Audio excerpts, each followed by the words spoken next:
নারায়ণগঞ্জ বন্দরে বাস চাপায় আফসানা ১৯ নামে এক কলেজ ছাত্রী নিহত হয়েছে। এ সময় আহত হন সঙ্গে থাকা মোটরসাইকেল আরোহী কলেজ ছাত্র শিহাব।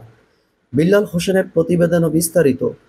রোববার বিকেলে ঢাকা-চট্টগ্রাম মহাসড়কে কেওডলা এলাকায় এ দুর্ঘটনা ঘটে। নিহত আহত দুজনই নারায়ণগঞ্জ তুলারাম কলেজের একাদশ শ্রেণীর শিক্ষার্থী।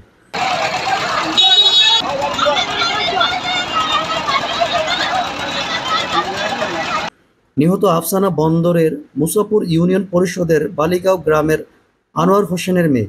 আহত শিহাব সোনারগাঁও উপজেলার শম্ভুপুরা ইউনিয়ন পরিষদের দড়িগাঁও গ্রামের দুলাল প্রধানের ছেলে।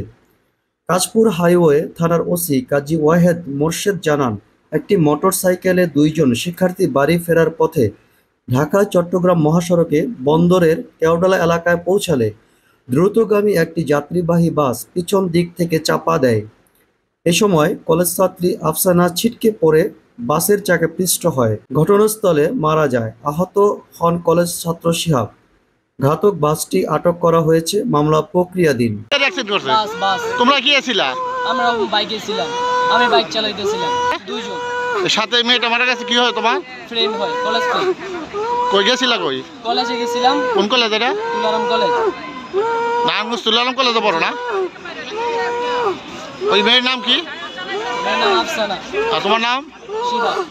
তোমার বাসা কোন জায়গায়? শম্ভুপুরা দড়িগাঁও।